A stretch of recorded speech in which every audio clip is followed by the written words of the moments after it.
Kok saya nggak pernah jadi TO dengan segitu banyak obat-obatan ya. Saya nggak pernah overdosis, saya nggak pernah lewat lah istilahnya. Saya nggak pernah dijahatin orang gitu. Padahal saya teler melulu. Kalau kita gagal, kita nggak inget ya. Waktu Tuhan pikul salib, inget aja deh 2 minggu yang lalu tuh buat yang lagi nonton film porno misalnya, atau yang lagi LGBT. Itu kan iblis lagi ngomong, lepasin, kasih gue. Tuhan tuh kesabarannya buat saya tuh di atas rata-rata. Saya mengucap syukur punya Tuhan yang sangat sabar. Hai, ini gua Daniel, tetangga kamu. Di sini gua akan ngobrol dengan tetangga gua tentang perjalanan hidup mereka dari kacamata spiritual di saat mereka mengalami situasi tidak pasti dan kekhawatiran, sampai bisa kembali bangkit menjadi orang yang lebih kuat dari sebelumnya. It's gonna be very exclusive and inspiring. Alright guys, ini adalah part terakhir obrolan gue bareng sama tetangga kita Tamara Geraldine di Daniel Tetangga Kamu. Well, thank you juga buat kalian yang sudah order merchandise kita. Alright, coba dong tag di Instagram kita @DanielManataNetwork ketika kalian lagi pakai merchnya. Nanti kita repost ya. Nah, buat kalian yang mau order juga dan menjadi tribe kita, well langsung aja buka Tokopedia, search DMN Official Merch atau scan barcode yang sudah ada di sini. Alright, thank you so much guys. Kita lanjut ya. Jadi gini Tam, gue ngerasa kayak Tuhan Yesus itu jadi redeemernya. Iya. Kayak Tamara itu yang udah divonis 2 kali, udah ngerusakin diri Tamara sendiri dengan ya di entertainment kita tahu juga, you know, with all that, with you know, pergaulan yang benar-benar kayak lepas banget semuanya dan lain-lain. And I think seperti tadi Tamara bilang, udah jadi barang rusak banget gitu. Udah saking rusaknya sampai akhirnya divonis 2 kali karena banyak banget yang udah in a way gagal gitu ya, di dalam tubuh secara fisik juga. And then Yesus kayak bilang, you know what, I wanna take that. Tapi ini udah barang rusak, udah rongsokan banget. No, I wanna take it. How are you gonna pay? With my life. Gila, itu rasa sayang yang benar-benar kayak, you know, dan di situ akhirnya Tuhan ngeliat Tamara itu sebagai holy, udah bukan lagi sebagai good person atau great person atau orang yang mempunyai good moral, tapi holy, you know, and that's beautiful. Amen. Dan gara-gara itu sih lo akhirnya jadi kayak because of that new value, karena this grace itu benar-benar bukan sesuatu yang murah, karena dibayar sama nyawanya Yesus gitu. With this value akhirnya lo kayak pengen ngelakuin something, you know, and just tell about his goodness to everyone. Iya, benar. Pokoknya setiap hari tuh saya coba kalau dulu tuh sibuk gitu ya, saya pengen orang tuh lihat bagaimana kehidupan bersama dengan Tuhan gitu kan ya. Kemarin saya diingatin sama Tuhan. Saya kemarin khotbah di salah satu mall ya di Surabaya gitu. Mallnya udah mau lama kan. Jadi terakhir saya ke sana itu memang lebih dari 13 tahun yang lalu. Itu sebelum khotbah itu Tuhan ingatin, waktu terakhir kali kamu ke sini sebagai apa gitu. Sebagai apa emang? Iya, Wow. Itu sebelum naik ke mimbar. Sebagai pengunjung, saya bilang gitu. Akhirnya saya nangis di situ terus. Sekarang sebagai apa? Sebagai pengkhotbah. Wow. Terus saya ngeliat gini, waktu itu saya belum sama Tuhan ya, 13 tahun yang lalu, lebih dari 13 tahun saya belum sama Tuhan. Saya masih pendosa, hidup saya itu jauh dari Dia gitu ya. Tapi lihat ya, saya itu udah berharga di mata Dia pada waktu itu. Di antara ribuan pengunjung Dia pilih saya sampai hari kemarin. Saya dipilih tuh jadi pengkhotbah. Jadi kalau mau lihat bagaimana kita berharga di mata Tuhan, saya mau sampein, jangan lihat sekarang gitu loh. Saya gak berharga karena sekarang saya udah keliling, saya khotbah atau saya berusaha melakukan apa yang Dia kehendaki. Lihat ketika kita itu masih bermasalah, lihat ketika kita lagi kurang ajar, lihat ketika kita itu benar-benar melukai hati Tuhan. Kita ada sekarang, di situ kamu berharga. Dan di situ juga Yesus mati untuk para pendosa gitu ya. Untuk maksud gue dimana gue literally sebelum lu masuk gue lagi baca Roma. Jadi Roma ya. dan di situ dia bilang kayak ini ada surat dari Paulus gitu ya kepada gereja di Romanya itu. Dan di situ dia bilang kayak ya normal-normal aja kalau misalnya ada seseorang mati buat orang baik, bahkan orang yang paling baik pun, dan dia berkorban hidupnya. Tapi ini ada orang mau mati demi orang-orang yang dosa, yang barang rusak tadi yang kita ngomongin gitu. And yet itulah Yesus gitu yang dia mati untuk barang rusak seperti kita gitu. Ya, itulah bedanya antara benar dan baik. Karena seluruh dunia gak usah punya Yesus pun mereka bisa melakukan hal baik terhadap orang baik. Tapi orang benar yang memiliki Yesus, mereka bisa berbuat baik untuk yang tidak baik. Dan itu panggilan tertingginya orang percaya kan, menjadi serupa dan segambar dengan Kristus. Udah itu yang berusaha banget. Nah itu akan gagal untuk kita lakukan. Saya belajar banget tuh. Itu akan gagal kita terapkan kalau kita masih fokus sama lecet-lecet sama lebam-lebam di badan kita. Kita pasti lupa sama bolong, sama bolong di badan dan di tangannya Tuhan Yesus gitu. Jadi jangan terfokus sama lecet-lecet biru-biru kita yang receh itu gitu loh. Karena kita nanti susah buat ingat lobang-lobang itu yang ada di tubuh Tuhan Yesus. Saya belajar gitu, gak lagi self pity dengan keadaan yang ada sekarang gitu. Kalau saya lihat dia udah jauh lebih jauh lebih sakit ya buat ini gitu. Dan ya ketika Yesus bangkit dari kematian itu gue ngerasain banget sih kayak dia bangkit dari kematian benar-benar untuk memenangkan gue kayak gitu. Memenangkan gue dari kematian juga gitu. Karena apapun yang kita lakuin, seberapa besar pun yang kita lakuin, ya gak akan cukup untuk membuat kita menjadi holy dan diterima sama Tuhan Bapa gitu. Tapi ketika dia bangkit dari kematian itu, dia udah ngebuktiin dia jadi orang pertama dan nanti akan diikutin sama orang-orang berikutnya gitu. Kalau kita bicara keselamatan gitu ya, saya orang yang gagal gitu untuk selalu ingat bahwa saya nerima keselamatan itu di Kalvari gitu ya. Kalvari itu maksudnya di gunung yang tempat Yesus disalib. tempat Tuhan Yesus disalib. Saya tuh orang yang sangat gagal gitu untuk ingat itu di zaman dulu, di zaman kehidupan saya sebelumnya gitu ya. Jadi saya suka nganggap enteng. Tapi hari ini saya tuh gampang sekali untuk jadi anak yang sangat tahu diri.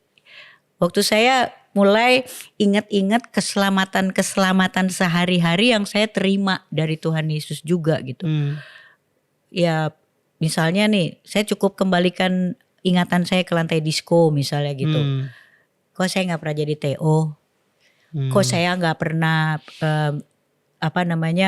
dengan segitu banyak obat-obatan ya, saya nggak pernah overdosis, saya nggak pernah lewat lah istilahnya. Saya nggak pernah dijahatin orang gitu, padahal saya teler melulu. Berarti itu kalau kita gini ya, itu pasti iblis juga pada saat itu kan lagi ngomong sama Tuhan, tuh lihat, kasih gue. Wow. Ya gak, kasih gue. Wow. Tapi Tuhan cengkeram saya dengan lebih keras waktu itu, dia sabar betul waktu itu. Iblis pasti udah ngomong gitu, lepasin. Tuhan gak lepas itu hari ini. Jadi saya tuh menerima keselamatan juga di situ. Saya selalu bilang sama semua, kalau kita gagal, kita gak inget ya waktu Tuhan pikul salib. Ingat aja deh 2 minggu yang lalu tuh buat yang lagi nonton film porno misalnya. Atau yang lagi LGBT. Itu kan iblis lagi ngomong lepasin, kasih gue. Tuhan gak lepas. Tuhan sayang betul. Tuhan tuh sabar. Dia gak cuma sabar mengajar, tapi dia juga sabar menghajar. Saya bilang gitu. Dan kita ada hari ini. Nah itu yang bikin saya hari ini ya udahlah. Aku mau pembuktian apa lagi kalau hari ini kayaknya Tuhan gak nolong, Tuhan belum bekerja. Mau pembuktian apa lagi? Dia udah buktikan tuh kemarin di lantai disco. Tempat paling gelap pun Tuhan kejar saya. Menghajar itu artinya mendisiplinkan. Which is kita sebagai orang tua hanya mendisiplinkan anak-anak yang kita sayang. Iya. Gitu. Kita hanya mendisiplinkan anak-anak yang kita sayang. Kalau misalnya anak-anak kita gak sayang, ya gue gak peduli jujur aja. Gak akan gue disiplinin gitu. Dan itu kan sebenarnya juga melukai hati kita kan. Kita juga berat kan melakukan itu sama anak-anak kita. Sebagai seorang ayah Sebagai seorang ayah. Jadi, saya percaya Tuhan juga gitu. Dia berat gitu. Tapi dia harus disiplinkan saya. Untuk menyelamatkan dari kematian. Untuk menyelamatkan saya gitu. Dan dia paling tahu karakter saya. Jadi ya udah. Ada kita blok kayak begini. Jadi saya mengucap syukur. Tuhan tuh kesabarannya buat saya tuh di atas rata-rata.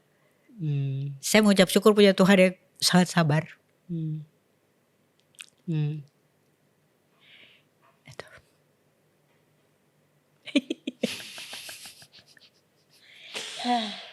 It's like, look where we are now.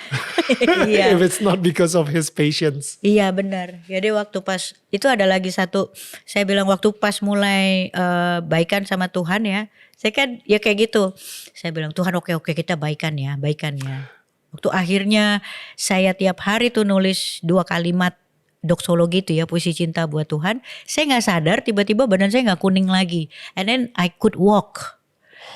Itu yang akhirnya saya pikir ketika kita lakukan bagian kita aja gitu ya. Bahkan dengan motivasi yang salah.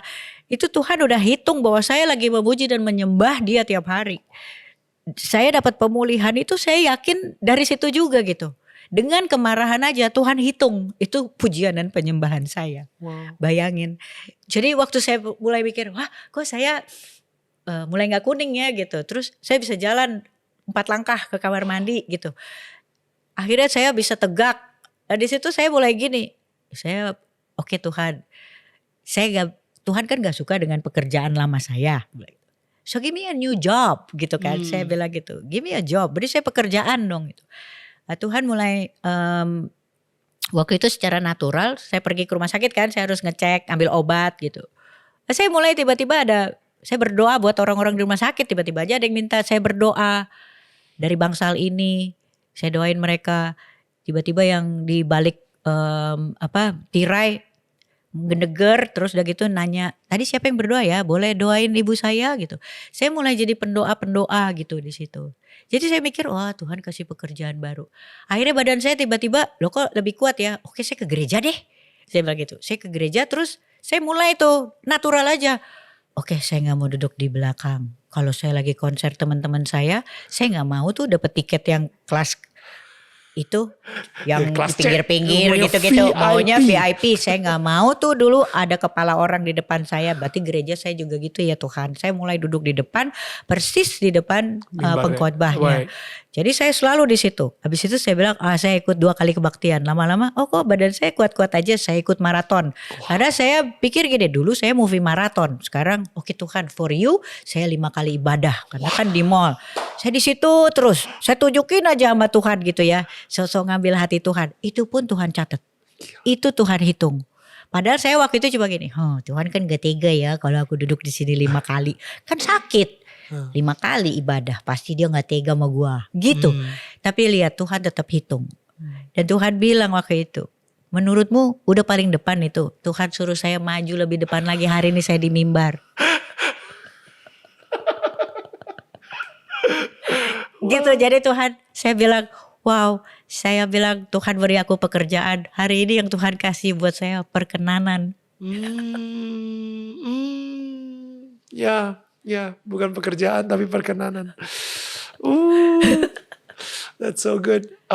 Ini kalau misalnya ada tetangga kita yang tiba-tiba ngerasa, wow, gue tergerak banget pengen visit atau mungkin berdonasi mungkin, atau mungkin dia pengen mengalami penyembuhan atau pemulihan juga.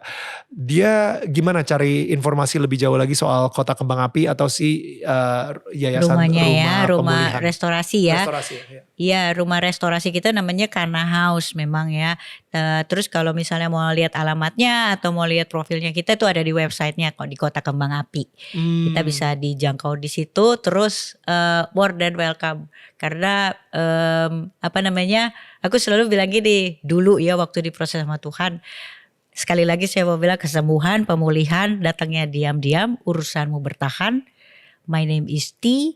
I'm a friend of none, I'm a friend for all. Jadikan aku temanmu bertahan. Love it.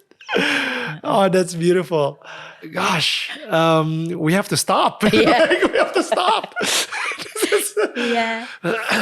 Thank you Tamara. Thank you. It's ya ini yang tadi gue Waduh terima kasih ya. Oh my goodness, gue hampir lupa. Di rumah Kembang Api tadi lu sempat ngomong bahwa ada yang HIV. Iya. Itu didoain sembuh. Enggak. Jadi dia tinggal bersama. Jadi dia tuh mereka itu semua cuma ngelihat bagaimana saya sehari-hari. Jadi mereka cuma ngelihat bagaimana saya doa, terus saya worship, saya senang-senang worship tuh saya pasang lagu-lagu pujian penyembahan, terus bagaimana saya menjalani hidup sehari-hari sampai mereka akhirnya bilang kayaknya Tuhannya Kati asik nih. Aku mau kenal dong gitu. Ya udah nanti kita baca kita bareng gitu. Tapi saya nggak pernah penginjilan. Terus kita ngerjain hal-hal yang bisa kita kerjain sama-sama. Yang bisa menulis, ayo menulis bersama saya. Ada yang bisa ngurusin ada pabrik es gitu ya, UMKM. Ya udah lakukan aja. Tapi ketika saya berbagi hidup dengan mereka, tiba-tiba mereka pulih, mereka sembuh. Makanya nama rumah itu sendiri udah kami beri, udah kami kasih ya, saya dan suami. Sekarang kan ketua yayasannya Paul, udah kita kasih buat pekerjaan yayasan. Jadi tapi namanya bukan rumah singgah, namanya rumah pemulihan. Jadi mereka yang pulih, kami yang singgah. Kalau rumah singgah, mereka singgah doang, gak pulih gitu. Nah yang HIV, yang apa, semua sembuh. Wait, maksudnya sembuh itu berarti dia HIV, dia tes HIV positif, abis itu dia tes darah lagi HIV negatif. Iya. Come on. Benar. Itu mukjizat karena HIV sendiri kan sepertinya udah seumur hidup gitu. Iya. Nah itu aja waktu pas akhirnya one by one semua orang-orang kan sembuh, ganti lagi, sembuh, ganti lagi gitu kan ya. Saya sempat bilang sama Tuhan ini kok semua jadi waktu itu sebenarnya ya, oke saya ceritain aja. Saya coba berdoa gini, Tuhan ini kan saya mau mati, boleh gak kirim orang-orang yang mau mati juga supaya kita bisa mati bareng. Karena rumah ini sepi banget. Terus Tuhan tiba-tiba kirim gitu orang-orang yang punya mental sickness gitu, LGBT. Terus mereka bertobat, terus mereka minta baptis. Kok mereka sembuh sih Tuhan gitu. Terus Tuhan kasih lagi yang HIV terus sembuh. Ganti lagi, saya bilang gini, Tuhan kenapa ya mereka semua sembuh? Kok gak jadi pada mati juga gitu. Tanpa saya sadar saya juga gak mati-mati sampai hari ini gitu. Jadi itu yang saya bilang Tuhan tuh luar biasa, Tuhan tuh ajaib gitu loh. Kita lakukan aja bagian natural kita, supranya itu pasti dia tambahkan gitu. Yes. Iya. Okay. Tamara, thank you. Thank you. Again, thank you. This is it's a beginning. Ini bukan terakhir kali ya kita ketemu. Kita bakal lebih sering ketemu lagi. Thank you ya, doain sama-sama berdoa. Exactly, and I feel we are going in the same with the same boss, the same project, the same movement. Dan gue ngerasa bakal banyak lah yang akan bisa kita kerja, kita kolaborasikan bareng-bareng gitu. So thank you so much, dan kepada semua tetangga-tetangga kita yang lagi nonton, thank you juga buat udah ngikutin banget dan mempunyai pemikiran terbuka. Dan kalau misalnya ada seseorang yang sepertinya lu ngerasa butuh banget dengerin ceritanya dari seorang Tamara Geraldine, please share this video to them, dan mudah-mudahan ini bisa membuat mereka mempunyai harapan baru dan perspektif baru juga. So thank you so much. Ingat, tetangga saling menyangga bukan menyanggah. Kita ketemu minggu depan. Bye.